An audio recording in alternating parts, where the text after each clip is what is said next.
Hello, my name is Dr. Adele LaFrance, and I'm a clinical psychologist and investigator on this study.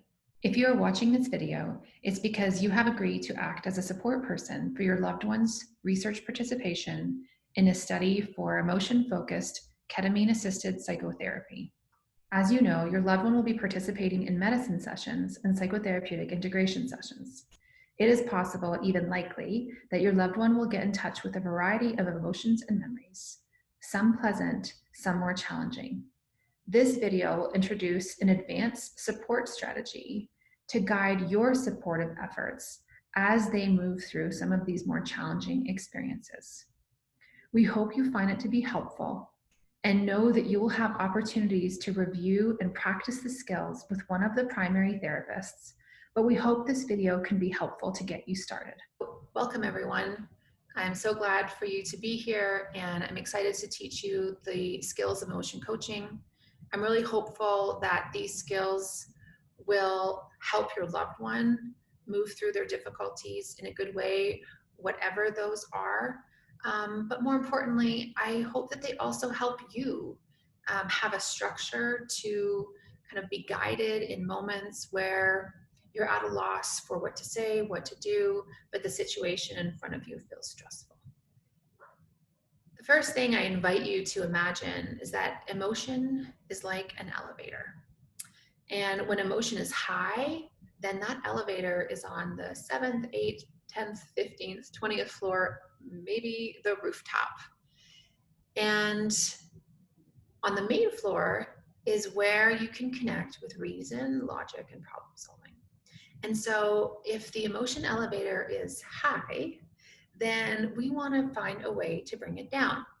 And emotion coaching, the skill that we're focusing on today, is actually like a pulley to bring that elevator down to the ground floor, or at least way closer.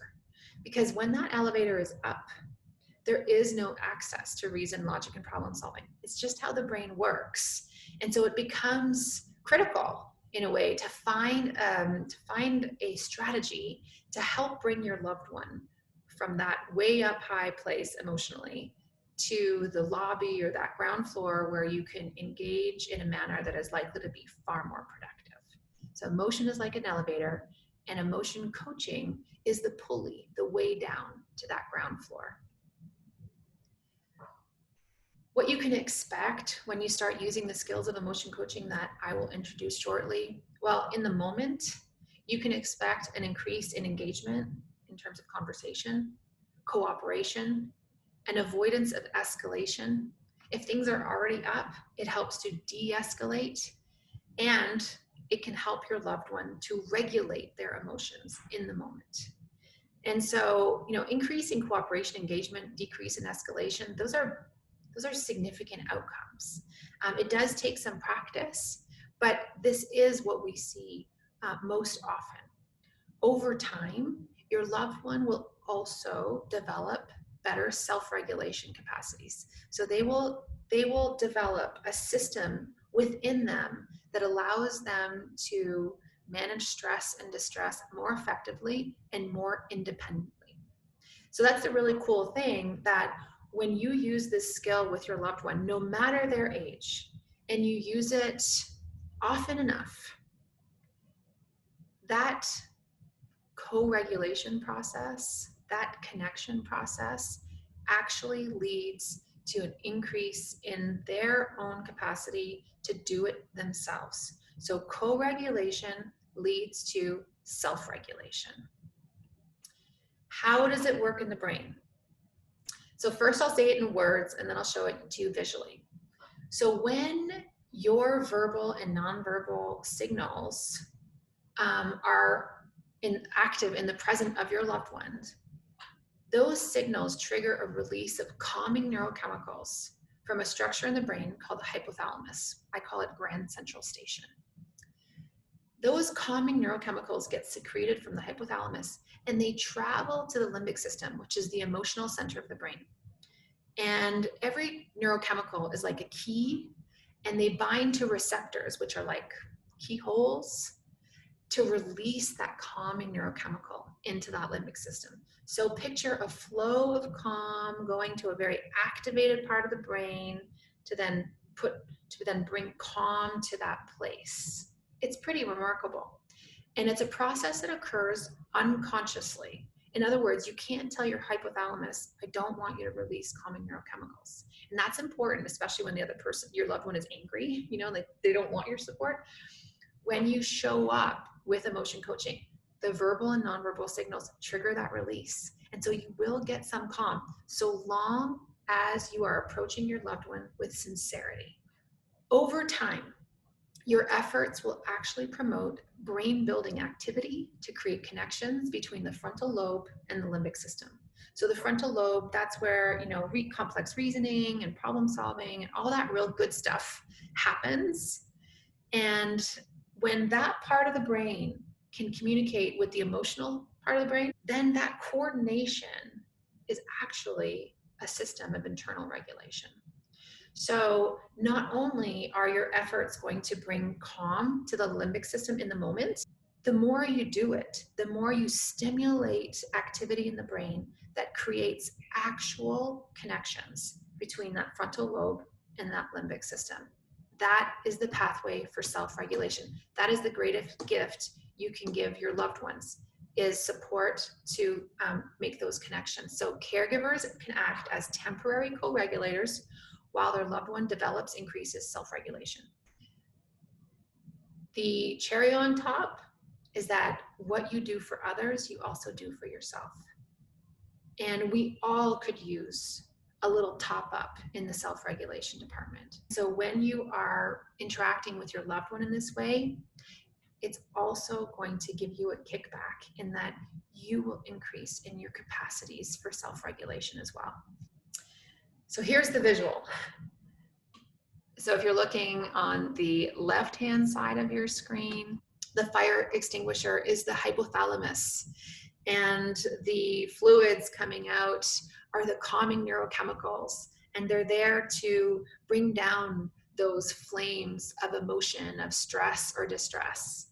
If you can use emotion coaching to clear a path of flexibility to go from 10 out of 10 to 8 out of 10, then you can use that flexibility to redirect your loved one into a zone that's more productive, either emotionally or behaviorally. Okay? And then, as I mentioned, the more you do this, it's like putting a brick on that bridge of self-regulation that moves from that frontal lobe to that limbic system. That little red dot is the amygdala, the alarm of the brain. So let's talk about the actual skill of emotion coaching. So there's a general skill and there are some micro skills, and I'll teach a couple little micro skills today, but we'll focus primarily on the general skill. Okay. So step 1 is validate, and step 2 is support. Validation in the context of this model is conveying understanding of your loved one's experience, prove that you get it from their perspective using 3 pieces of evidence or proof. Step 2 is support, emotional support sentences followed by practical support suggestions. The order of these steps is critical. One builds on the other. So let's unpack step 1. And so step 1, we just need to establish a shared definition. So I did a little Google search of the word validate, and this was the first image that came up. Will you validate my parking? You did a great job, evenly spaced at nearly a perfect right angle. That definition of validation is actually very inconsistent with what we're trying to strive for here. This is cheerleading, this is positive talk. And so that shared definition, conveying understanding of the other person's experience from, and proving that you get it from that place, that's what we call validation in this model. Step 2 is know your go-to. We have been deeply conditioned to respond to other people's stress, distress, pain using one of these go-tos. Okay, so with reassurance and problem solving are probably the most common. but see if you can find your go-to in this list. So just take a moment and read each of the options and see if you can relate to one of them. Listen to how I say this next sentence and see if you can recognize one of the most incredibly powerful conditioned impulse that is true for so many cultures. I can understand why you might feel, think, want. Which three-letter word are you now tempted to utter? I can understand why you might feel, think, want, but it's because we're highly conditioned to do this. And so part of this work is undoing that conditioning, because the conditioning actually doesn't fit with what we understand about the neuroscience of stress and distress and regulation. Okay? So the first micro skill in the validation step is moving from but to because. I can understand why you might feel, think, want, because times 3. So but is transformed into because. I can understand why you might feel, think, want, because 1, because 2, because 3.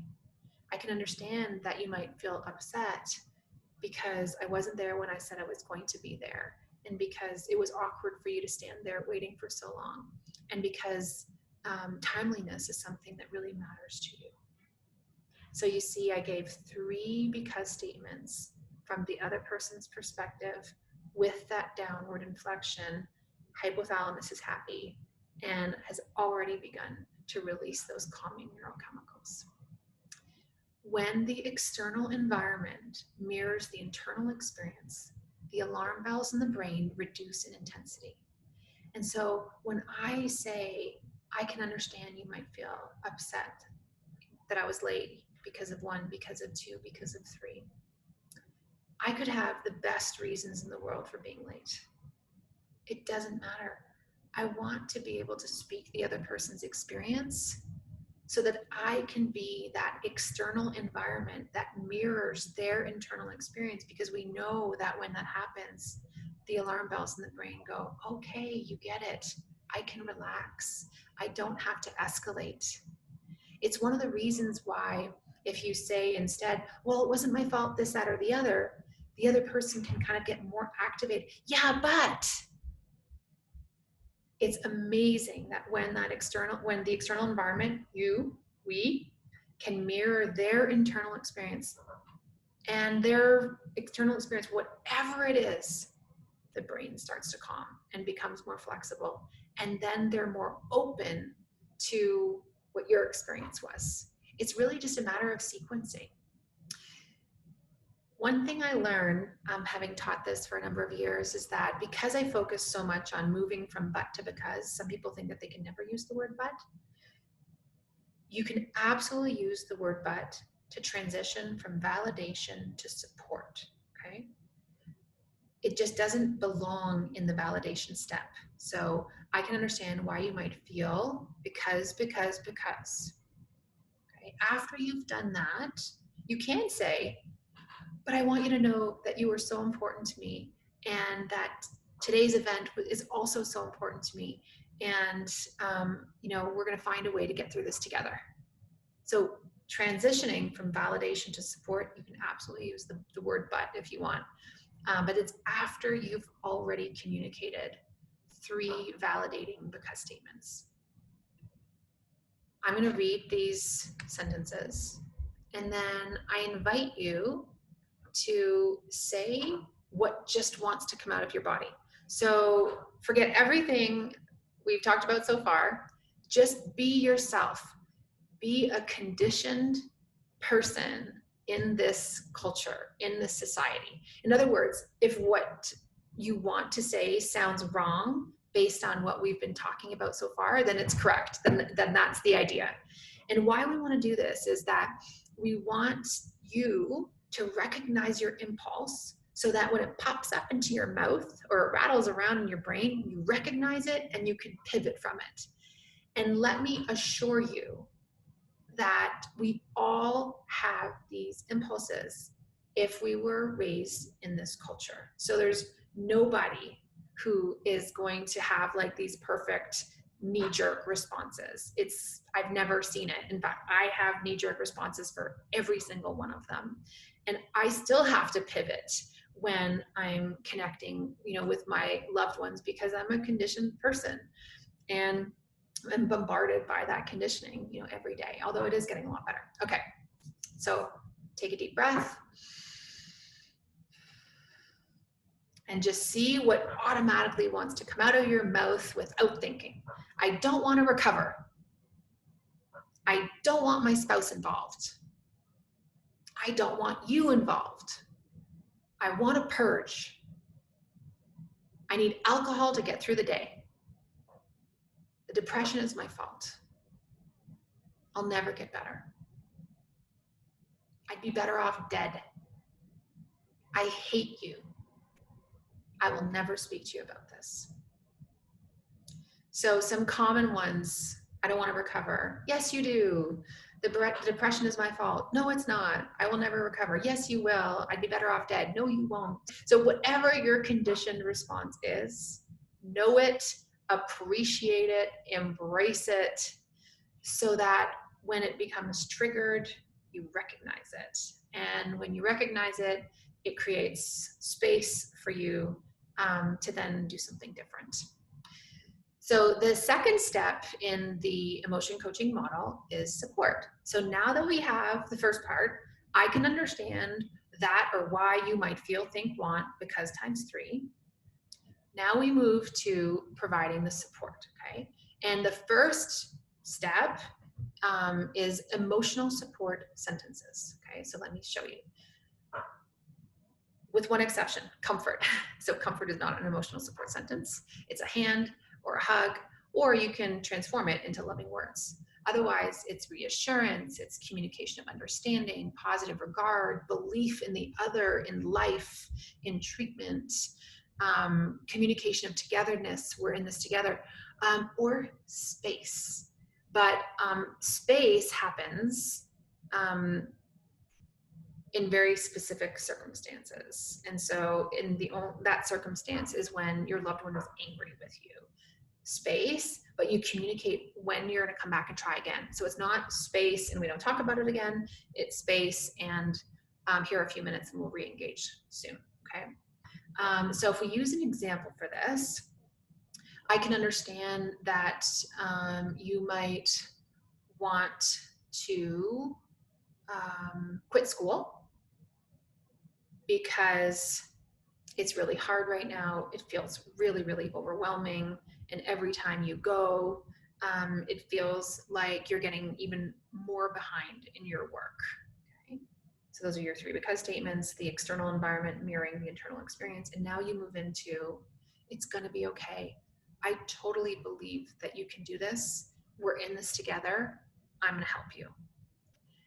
So remember the elevator analogy, okay? The because statements are to bring the person down to a place where now when you speak to them with words of reassurance, with words of belief and words of togetherness, it's more likely to penetrate and have the desired effect. So that's why the order is so, so important.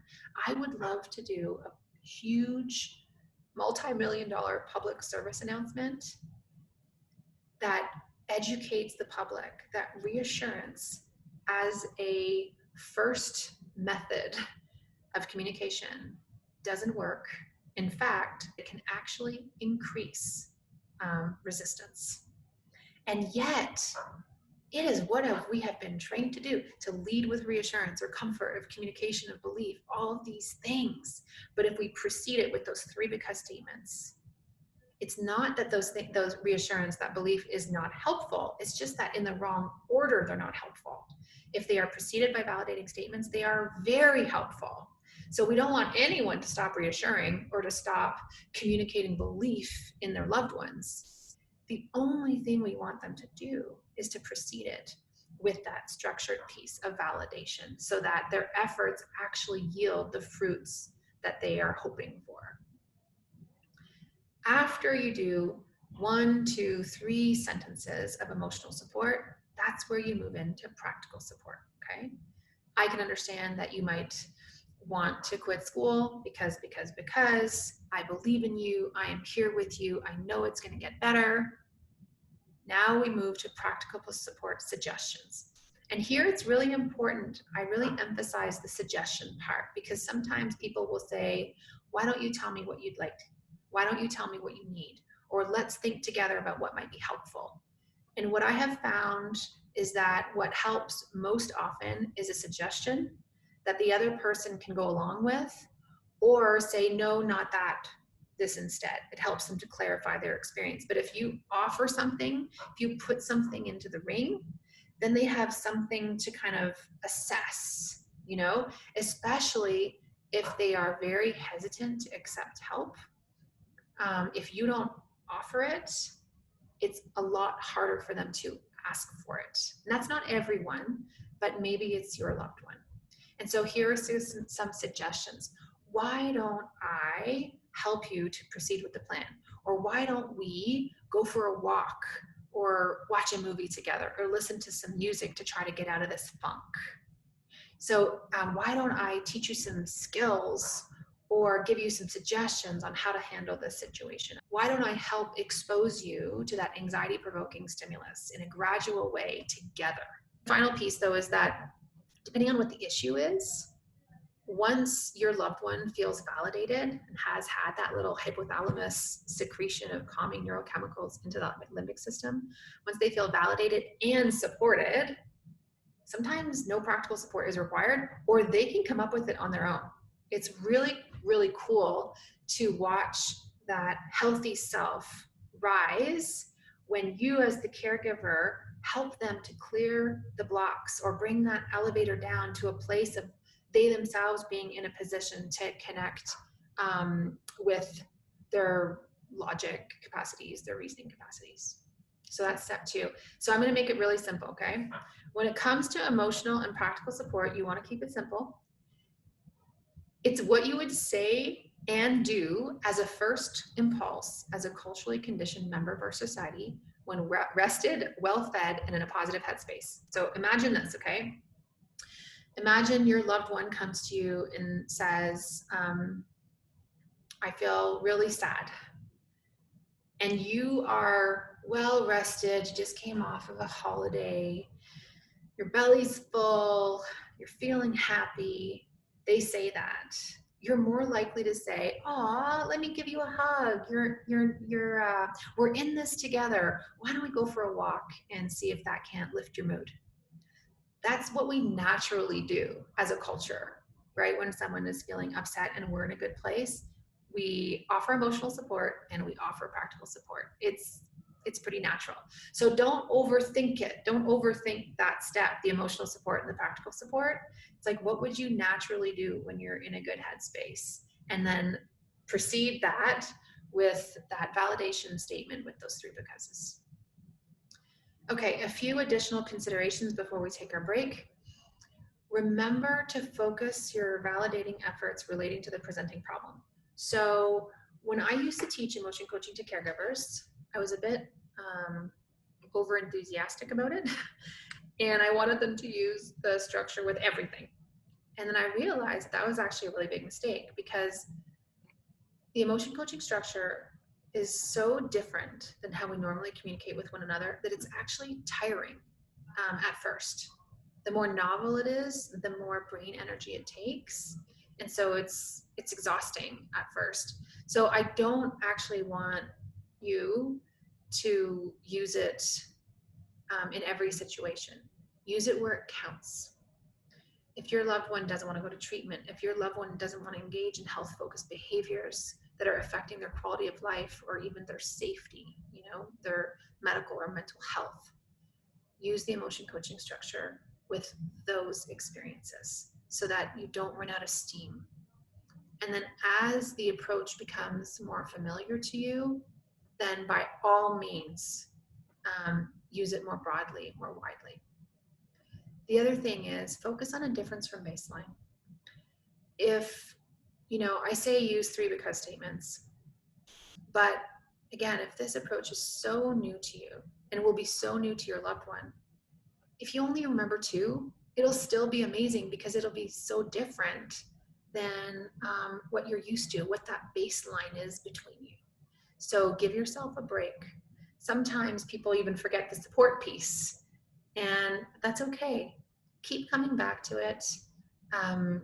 Keep reviewing the material. It will eventually get there. And know that the difference from baseline is sometimes the most important aspect of this whole learning this new language. Go through the open door, play darts, and whack-a-mole. Okay, so go through the open door means this.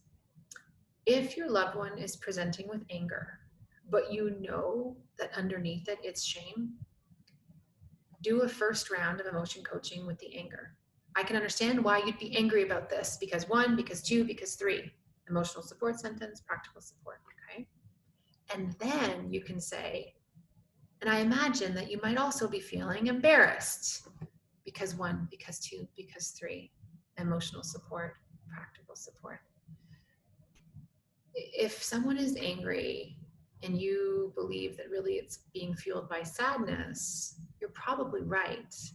But what I found is that it's far more effective to go through the open door, the one that they're saying, this one feels okay to me. And then you find the trap door, and then you go through that one with that second layer. Okay. Playing darts. What I mean by that is that refers to the because statements. Playing darts, you aim for the bullseye, but if you're close, you still get points. And so a lot of people worry about getting the because statements wrong.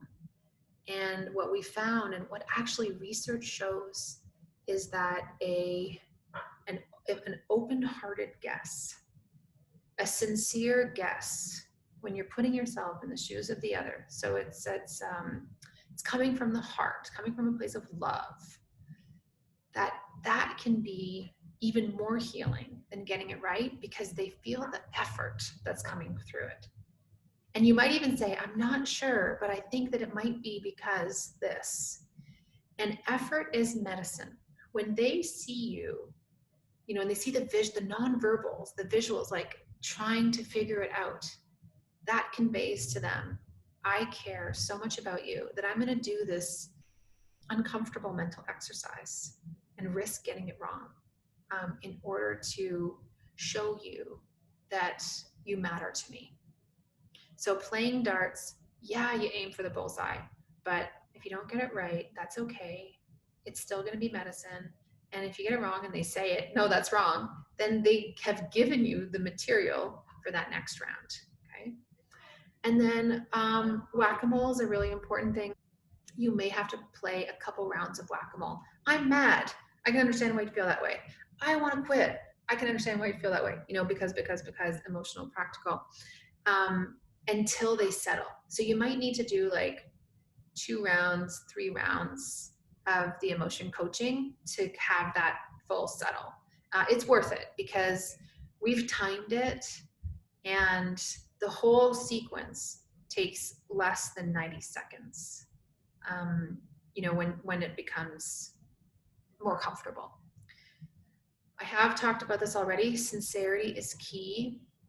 You can get away with getting it wrong a lot so long as you're coming from a place of sincerity.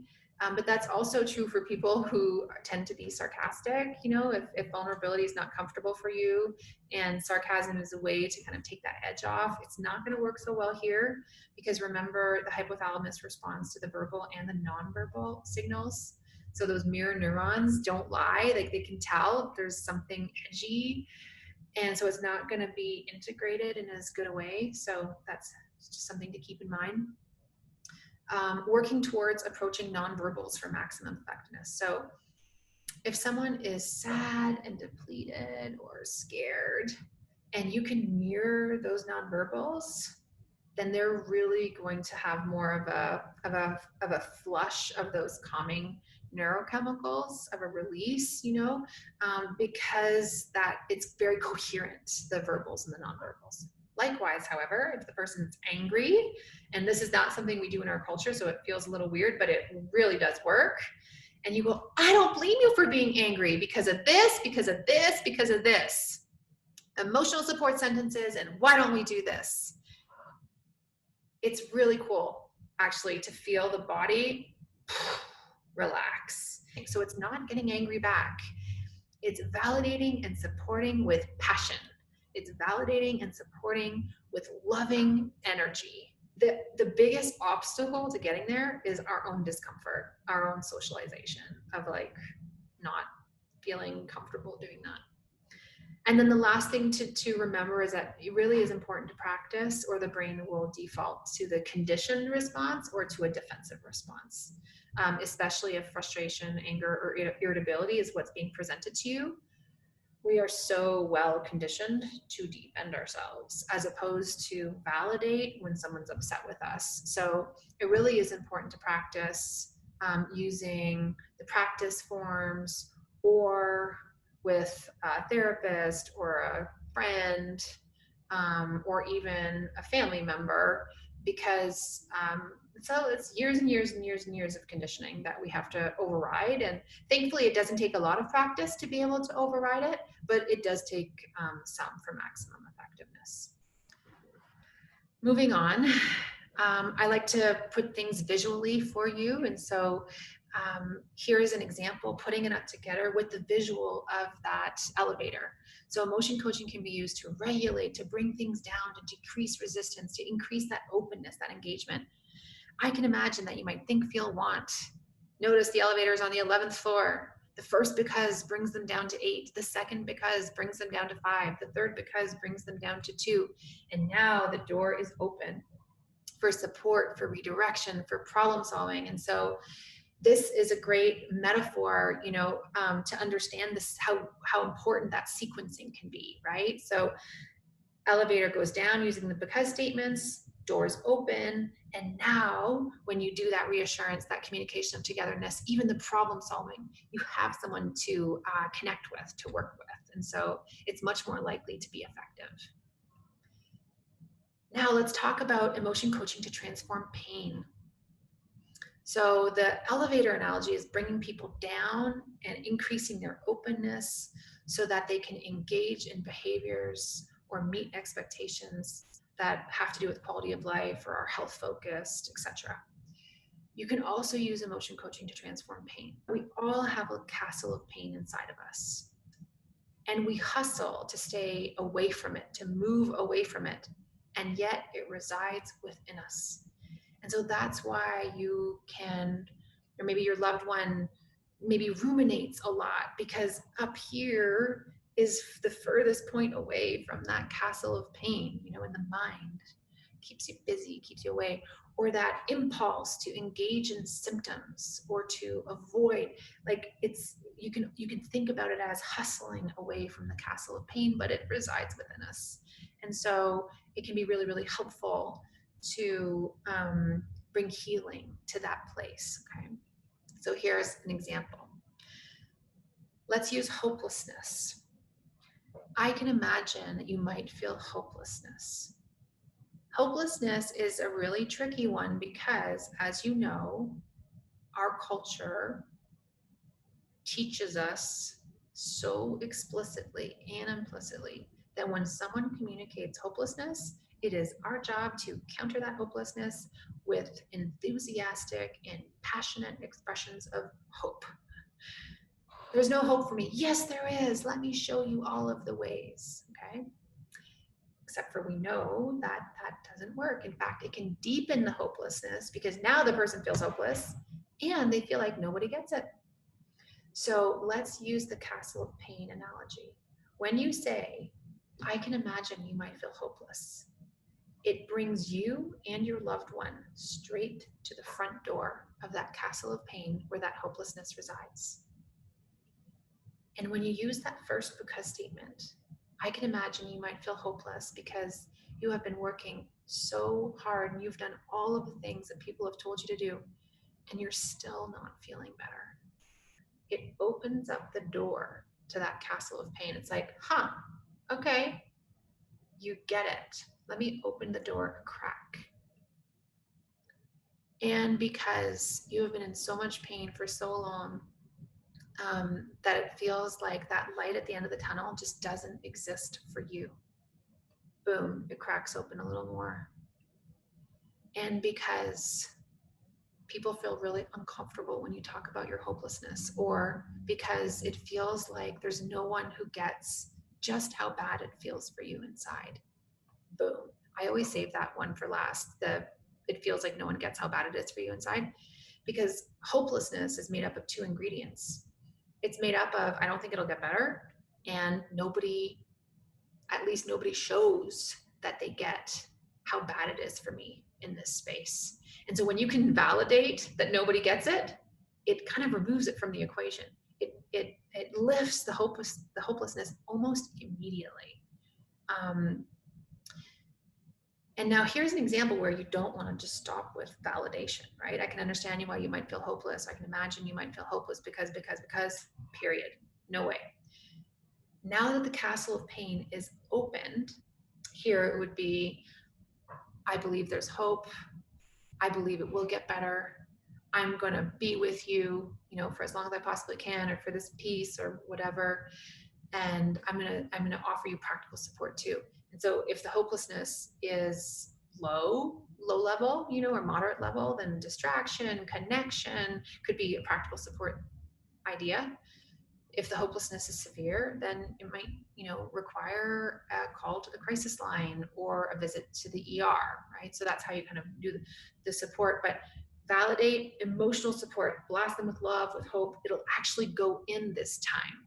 So that sequencing is so important. The 3 because statements opens the door so that hope, that belief in the other kind of comes through. This is perhaps my favorite slide in the whole deck. Logic, reassurance, and redirection without validation. Bang, head here. And by the way, that white circle in the middle of the brick wall, that's the imprint of my own head. Like, even though I teach this, even though it represents a huge, huge component of the work that I do, if you ask my closest friends and family members, if I did this as often as I needed to or should, the answer would be no. I still have to pivot. I still have to pivot from conditioned impulses. But it is way, way, way better than ever before. It definitely feels like a second language now, sometimes like a first one. But it takes time. And so be patient with yourself, be kind to yourself if you end up putting an imprint on this wall too in the beginning. Now that you've been introduced to the skills of emotion coaching, we encourage you to create a list of scenarios that you might encounter in order to prepare a few scripts in advance. Doing this will make it easier to use the technique in the moment, and it'll also serve as practice as you develop skill, comfort, and flexibility with the technique. If any questions arose while watching the video or while working on your practice scripts, don't hesitate to bring them to the study therapist so that they can offer you additional support. Thanks again for your support on behalf of your loved one.